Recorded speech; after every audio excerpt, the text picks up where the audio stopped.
websites do is they permit the customers to go through with the exchanges on the bank side, whatever transactions or exchanges you want to do with the bank side, these transaction websites permit you to do that. And apart from that, these exchanges, they can go from a simple retail account balance request, like, what is my bank account balance? I want to know that, right? A simple a bank balance request to a huge, business to business asset transfers. Even these can be performed. So there is an accompanying table along with them that usually records some normal wholesale or retail e-banking administrations that are presented by the financial institutions and by the banks. Then coming to informational websites. What are informational websites?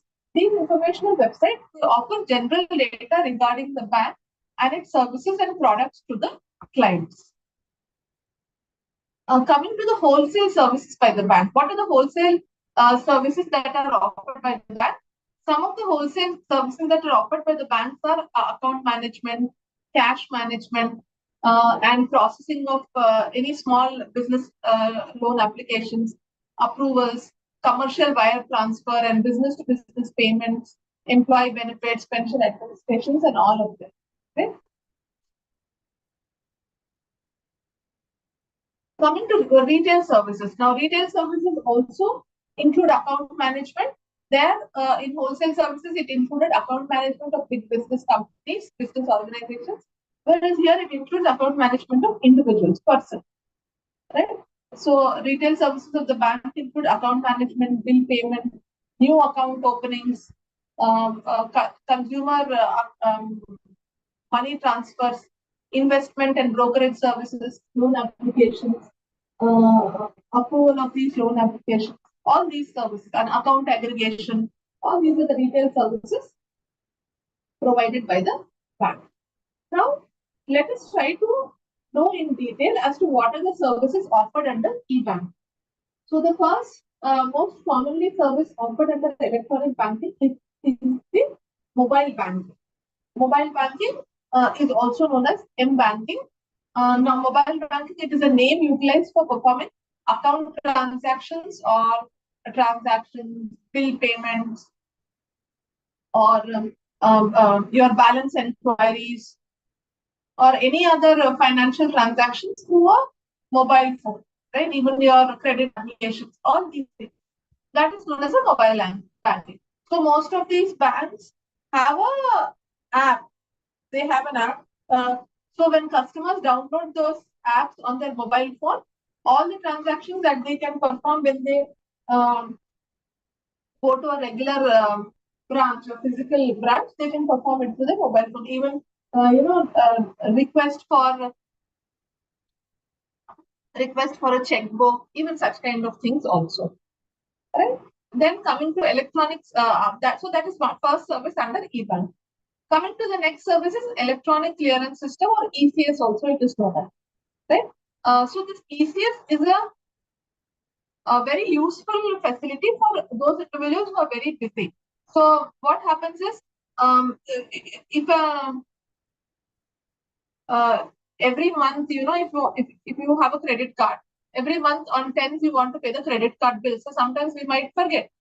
So if you enable this ECS facility, automatically the amount would be debited from your savings account and the amount would be transferred to your credit card bill account. Similar thing with electricity bill payments, or any kind of payments, any regular payments that you want to make, you can use this ECS facility. Right? Then coming to another facility called as a smart card. So what exactly is a smart card? A smart card is a card that stores the data on a memory chip or a microprocessor instead of the magnetic stripe that you find on your debit cards and credit cards. Right? So these smart cards, they are not used for transferring of monetary data alone, but they also can be used for many other purposes, like for identification purposes also they can be used.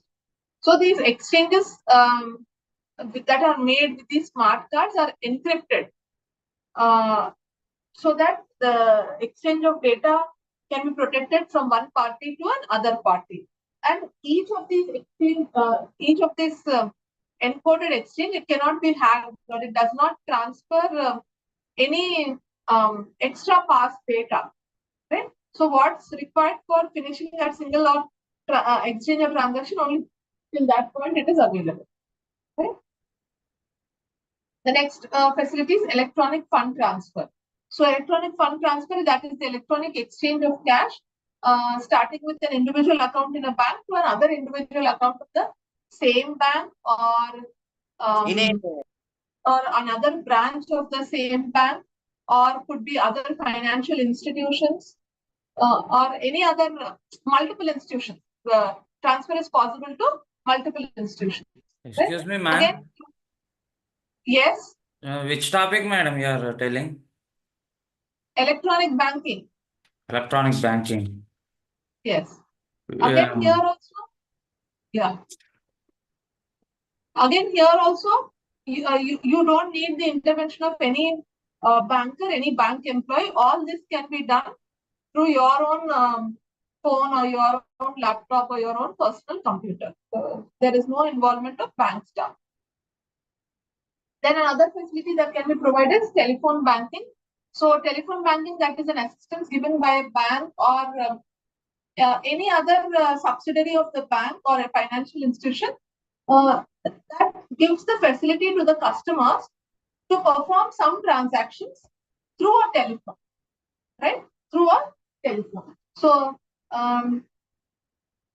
without the need to visit an agent, like for example, I lose my debit card or credit card.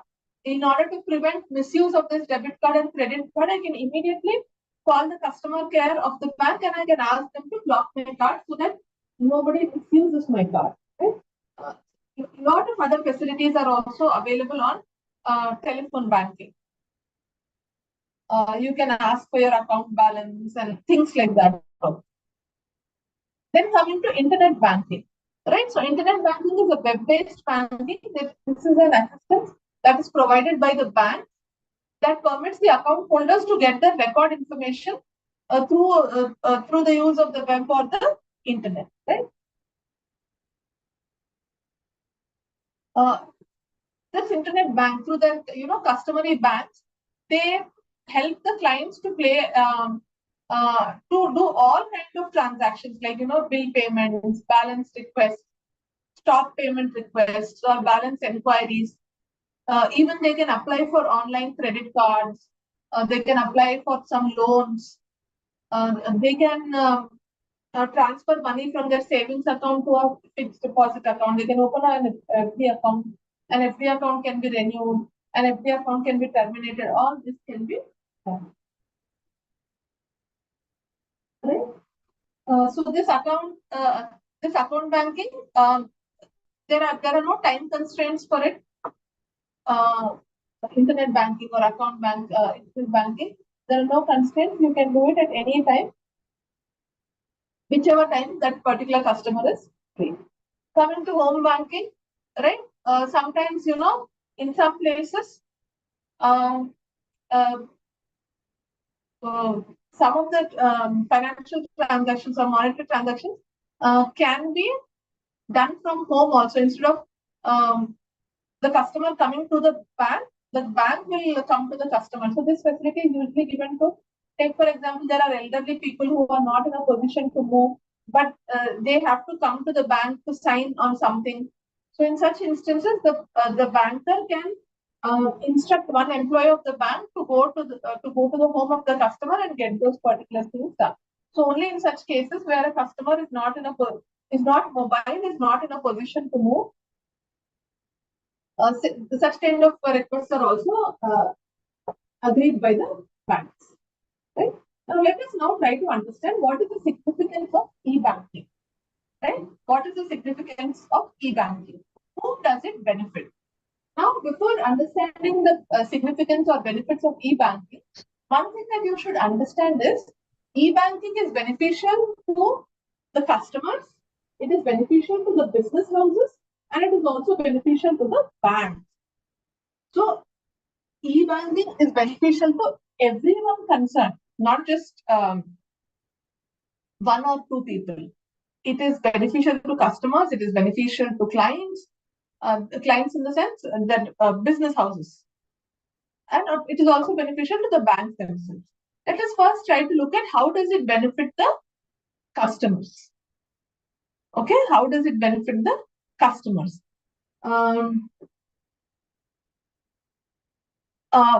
Convenience. Convenience is the first benefit that the customer gets. See, the customer does not have to visit the branch for any transaction, so it saves him time. It saves also the money that he might spend on transportation costs. So if I have to go from my home to the bank, and if I have to go like that once or twice every month, I might be spending some amount for my petrol or auto, if I'm going in an auto or a bus or whatever it is. So all that is a saving for the customer, right? Another biggest benefit to the customer is there are no hindrances in terms of the location. Locational hindrances are not there. See, what happens in conventional banking system, distance could be a major problem as far as financial exchanges are concerned. But with e-banking, these distance or these locational disadvantages are completely diminished, right? So I can open an account in one branch, then afterwards I can move to another place which is 20 kilometers from that bank, or I can move to another city or another country also. But still, because of e-banking, I can still operate that particular bank account. See, earlier what used to happen if I open an account in one branch and for some reason I had to relocate from that place, people would close their account in this branch and then open the account in another branch which is closer to their house. But now you don't do that. You don't see people doing it because location is not at all an issue now, right?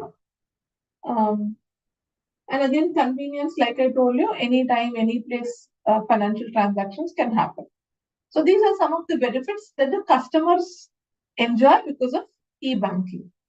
Coming to the benefits that the business houses enjoy. What are the benefits that the business house enjoys because of electronic banking? See, electronic banking, what it does is it further develops the usefulness. In the sense, it permits computerization of the regular routine payments, and it also provides extra banking activities in order to upgrade the efficiency of the business, right? So that is about better efficiency. The second one is lower cost. So, usually costs in any financial transactions or the connections, they depend on the assets that are used. So, assuming that a specific business needs more help with deposits or online transfers, then at that point, see, the bank charges higher expenses. But with internet banking, these costs are very, very limited. And as you know,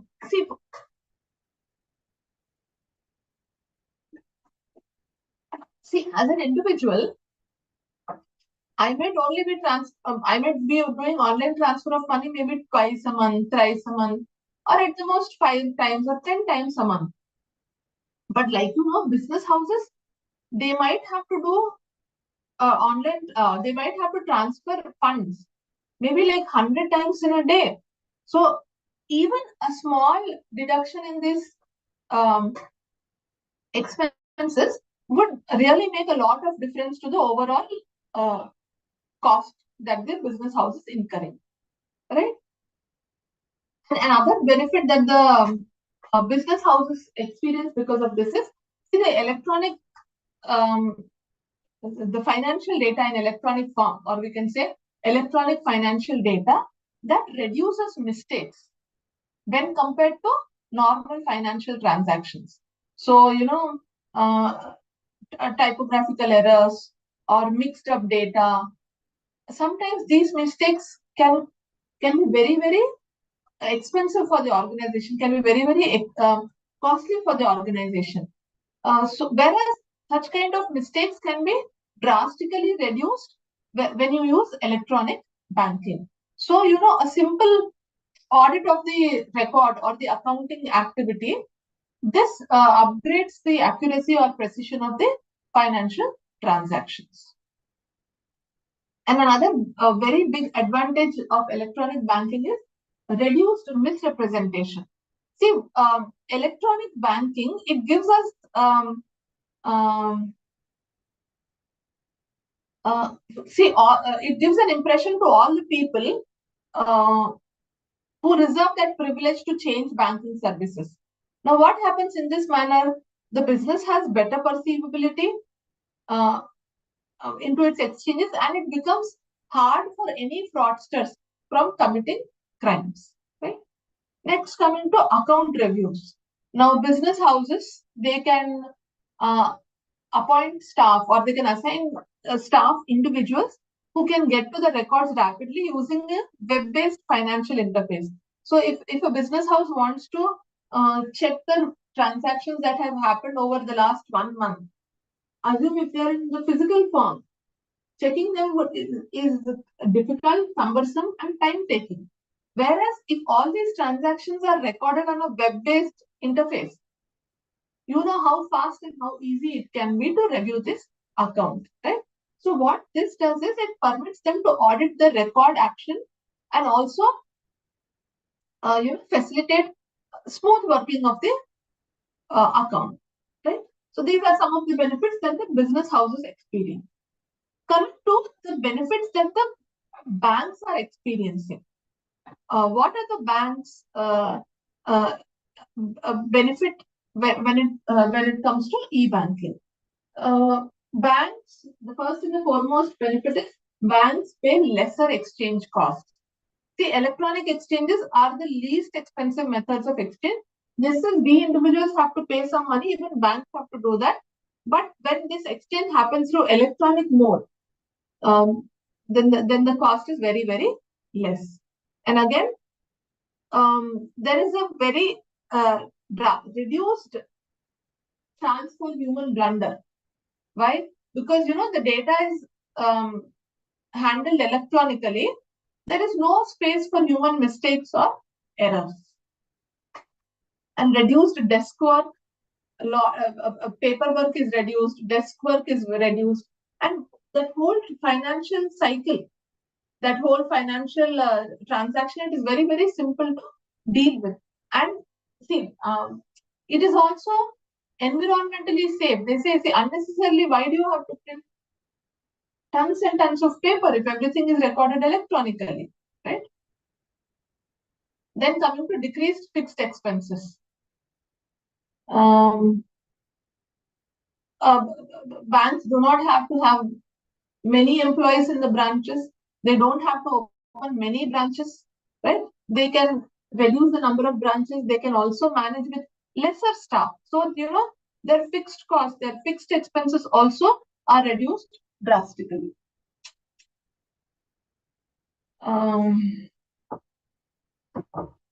Because of e-banking, because of reduced mistakes, because of increased speed, because of locational advantages to its customers, now banks they experience higher reliability from their clients. So more and more customers would want to come forward and open their accounts, right? Next, coming to let us try to understand the evolution of e-banking in India. Right? How did the e-banking system evolve in India? See, at the time Britishers left India, there were a lot of privately held banks. Some big, some small, but there are a lot of privately held banks. In the late 1960s, all these banks were nationalized. So that was the emergence of public sector banks. Now, these banks, they worked entirely on the traditional branch banking concept till the economic reforms of the 1990s. What happened after 1990s is globalization. It paved the way for many private and foreign banks to enter the Indian financial markets. Now these, like Citibank, Bank of America, Deutsche Bank, all these foreign banks, private banks. Now these private banks, they had the best technologies available with them, and because of which the Indian financial institutions or the Indian banks also were forced to adopt to them, so that they can beat the competition. Otherwise, if they did not adopt to the technology, more and more customers would have flocked towards these private and foreign banks, and public sector banks would have been left behind. So, in order to cope up with the competition, even the public sector banks also adopted the latest technologies. So, it was in 1993 that computerized applications was introduced, and in 1994, RBI suggested the electronic fund transfer (EFT), right? By introducing the electronic clearance system, they extended the MICR. MICR is Magnetic Ink Character Recognition System. Earlier, it was only applicable to the metropolitan cities and all, but later RBI extended it to all the branches, right? And then in 1996, ICICI was the first bank to introduce online banking services in its branches. Then HDFC Bank also followed, IndusInd Bank, and then Citibank. All of them start by 1999. All these banks started providing online banking services to its customers, right? But during this time, see, the government of India was also taking a lot of initiatives for expanding electronic banking in India, for smooth functioning of electronic banking in India. So this period, that is till 1990s, debit cards had arrived in India, credit cards had arrived in India. Okay, and in 1990, ECS payment was first introduced in India by RBI. Then RBI, in 1999, they started a pilot project for smart cards. 2000, the Information Technology Act was passed. This was very path-breaking act, because though I told you in 1996, ICICI Bank and all had introduced online banking facilities, but there were very, very few takers for these online banking services, because people were still very skeptical, very doubtful as to what would happen to my data if I opened it using internet and things like that. But once the Information Technology Act was passed, gradually people started realizing the safety and the security provisions that are available in these online banking facilities. Then SMS banking also started in 2002, right? RTGS. You all must have heard the term RTGS when it comes to online transfer of funds. The RTGS stands for real-time gross settlement. So in 2004, RTGS was also introduced, right? UPI was started in 2016, right? You all know what UPI is, right? So UPI was started in 2016. These were some of the initiatives that were being taken by the government of India during that time. Then lot of ATMs. You all know what ATMs are. ATM stands for automated teller machine, right? So these are the machines that you operate with your debit cards. So if anybody wants to go and withdraw cash, earlier they had to go to a bank branch and then only withdraw cash during the regular banking hour, that is 10 to 4 or something like that. But ATM replaced the need for people to visit bank branches. So banks also, what they started doing is, both the public sector as well as the private sector banks, instead of focusing on opening more branches, they started focusing on opening more ATMs in different localities, right? So this was a very cost-effective method, or a very cost-effective mechanism for banks.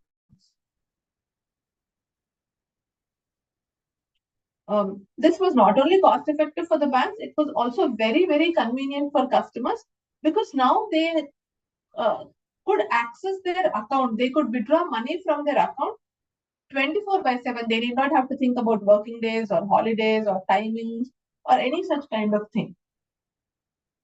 Then debit cards and credit cards also became very popular during that time. Right? So people earlier, if they had to buy something, it was inevitable, mandatory for them to carry cash with them, especially if they are visiting other cities or other states. So carrying cash with them, carrying cash in huge quantities, that used to be a major challenge. But these debit cards and credit cards, they reduce the need to carry these cards. So it was like these cards replaced the money that people were holding in their wallets.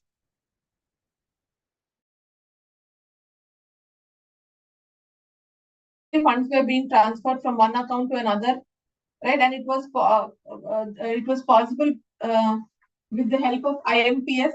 Even if you open your bank online your internet banking services, you will see this words IMPS, NEFT, RTGS.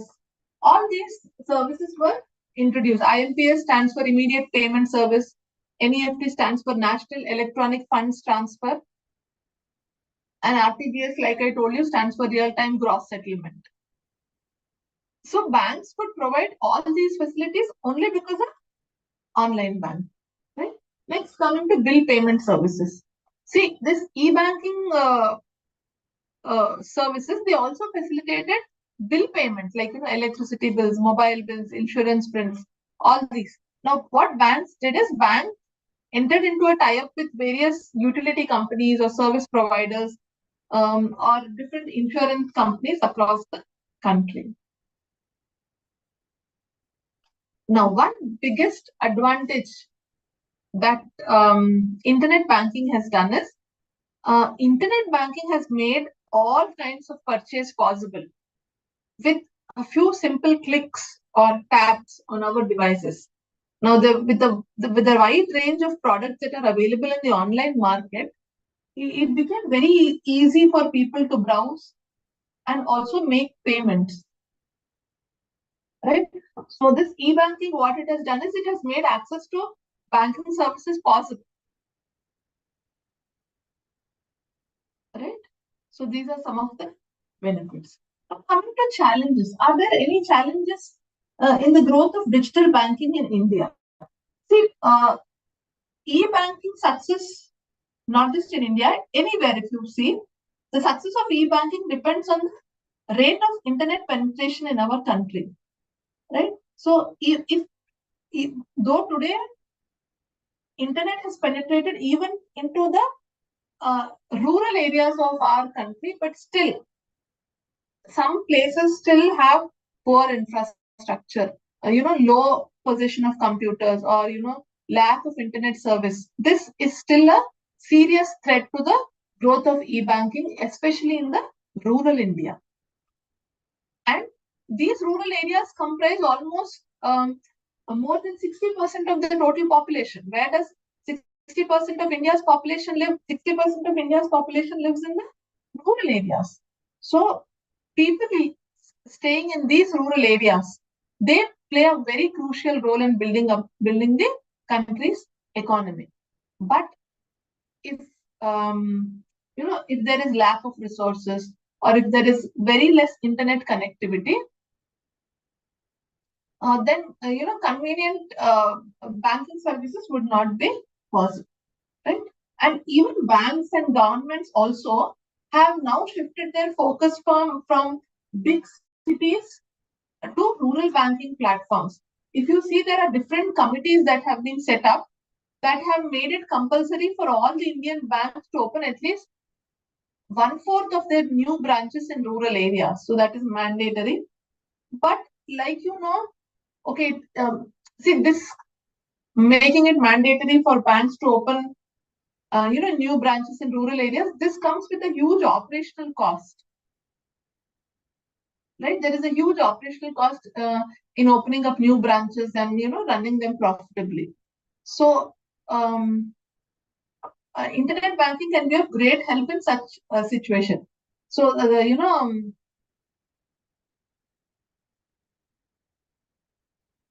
there are some banks which are also called as neo banks. So these neo banks, they do not have a physical location and they are just present uh, purely online. So these neobanks, they provide digital, mobile first financial solutions for payments, money transfers, lending, and all such kind of things. They also allow customers to make deposits, withdraw money, and all these, right? So these are some of the benefits of e-banking, right?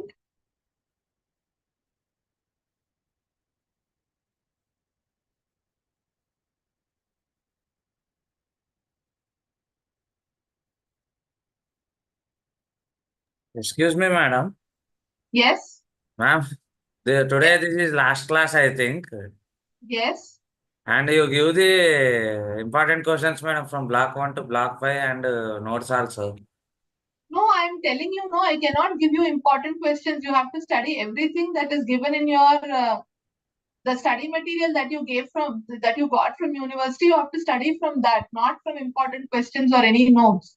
Uh, Your examination paper would be set according to the study material that is given to you, not according to see the entire syllabus we had to teach in 6 classes. So you cannot go by these notes or the PPTs that we use. You have to only depend on the study material that university gave you. Okay, right. means So how to next, prepare and notes also means last time business economics also they are given in this material only questions first semester. no, we cannot give like that. Important questions we cannot give. You have to follow the study material, not the notes or the PPTs that we give. That is the final thing. Everything has to be followed from there only.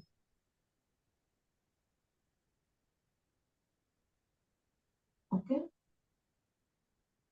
So, yeah. So these are some of the benefits and the evolution I have discussed, significance of electronic banking I have discussed, right? So with this, I will end this class. This is the last class for this particular topic. Okay.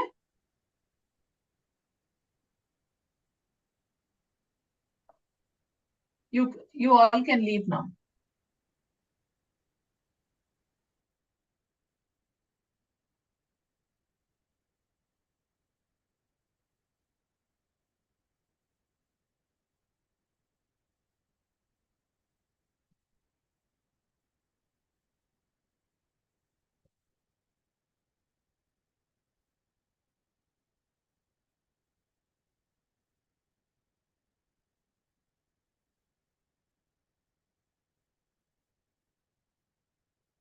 Madam left